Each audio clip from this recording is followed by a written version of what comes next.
Hello दोस्तों, मैं आज आप लोगों के लिए बहुत ही अच्छी स्टोरी लेकर आई हूँ। आपको ये स्टोरी बहुत ही अच्छी लगेगी और स्टोरी से कुछ नया सीखने के लिए मिलेगा। तो चलिए शुरू करते हैं। स्टोरी का नाम है बीरबल का अनमोल सबक। सच को कहने का सही तरीका।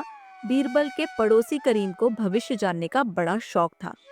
वह अक्सर ज्योतिषियों और हस्तरेखा विशेषज्ञों को बुलाता था ताकि वह जान सके कि उसका भविष्य क्या है और अपनी किस्मत जानने की कोशिश करता।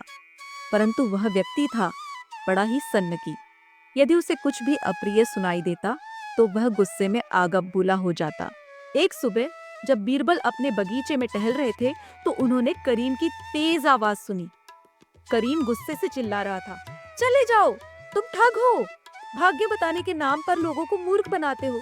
कभी दोबारा मेरी चौखट पर मत आना। बीरबल ने देखा कि करीम एक ज्योतिषी को बुरी तरह डांटते हुए गेट से बाहर निकाल रहा था। बीरबल की जिज्ञासा बढ़ी। उन्होंने ज्योतिषी को बुलाया और पूछा, तुमने ऐसा क्या कह दिया जो करीम इतना नाराज हो गया?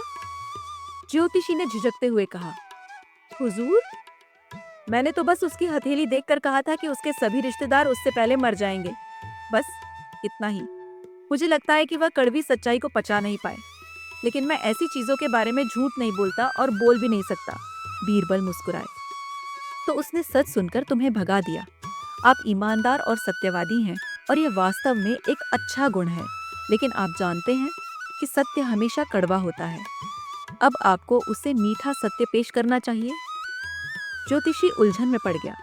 मीठा सत्य? मैं ऐसा कैसे कर सकता हूँ? बीरबल ने उसकी ओर झुकते हुए कहा, यह रहा तरीका, और कान में कुछ फुसफुसा दिया। अगले दिन वही ज्योतिषी बूढ़े व्यक्ति का भेष बनाकर करीम के घर पहुंचा। करीम उसे देखकर बाहर आया। साहब, आपके व्यक्तित्व की तो बात ही निराली है। क्या मैं आपकी हथेली पढ़ सकता हूँ? ज्योतिषी ने आदरपूर्वक पूछा। करीम, जो अब तक थोड़ा शांत हो चुका था, बोला, अवश्य, आइए। ज्योतिषी ने करीम की हथेली का ध्यानपूर्वक अध्ययन किया और फिर मुस्कुराते हुए बोला, वाह, क्या भाग्य पाया है आपने। वास्तव में तुम निश्चित रूप से अपने सभी दोस्तों और रिश्तेदारों से अधिक जीवित रहोगे। आपको उनकी देखभाल करने का अवसर मिलेगा और उनके जीवन में अपनी उपस्थिति से रोशनी भर पाएंगे। करीम ने बोला, क्या यह सच है? और उस मूर्ख ज्योतिषी ने कल कहा था? ओह, उसे जाने दो। तुमने जो मुझे बताया उसे सुनकर मैं बहुत खुश हूँ। करीम ने यह सुनकर राहत की सांस ली। उसकी आंखों में संतोष छलक रहा था। वाह, यह सुनकर दिल को बहुत सुकून मिला।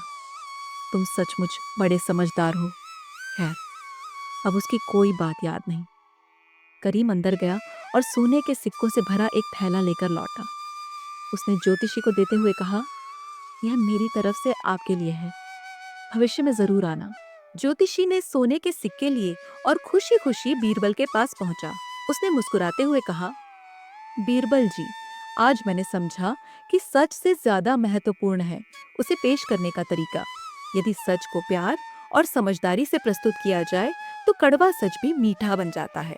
दोस्तों, हमें इस कहानी यह सीख मिलती है कि सत्य कहना महत्वपूर्ण है, लेकिन उसे कैसे कहा जाए यह उससे भी अधिक महत्वपूर्ण है। मधुर शब्दों में कही गई कड़वी सच्चाई भी लोगों के दिल को छू सकती है। सत्य को मीठे और सकारात्मक तरीके से प्रस्तुत करें ताकि वह आसानी से स्वीकार्य हो। संवेदनशीलता और प्रेम पूर्ण शब्दों का प्रयोग किसी भी कठिन परिस्थिति को सरल बना सकता है।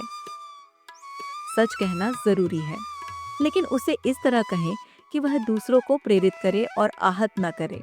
एक छोटा सा शेर कह के इस कहानी को खत्म करती हूँ। सीख रही हूँ मैं भी अब मीठा झूठ बोलने का हुनर कड़वे सच ने हमसे न जाने कितने अजीज छीन लिए। दोस्तों, मुझे उम्मीद है कि आपको कहानी अच्छी लगी होगी। अगर आपको ये कहानी अच्छी लगी हो तो मेरे चैनल को लाइक, शेयर और सब्सक्राइब करना मत भूलना। और आप मुझे ज़रूर बताएं कि आपको कहानी कैसी लगी। कृपया कमेंट ज़रूर करना मेरी वीडियो देखने के लिए। Thank you so much.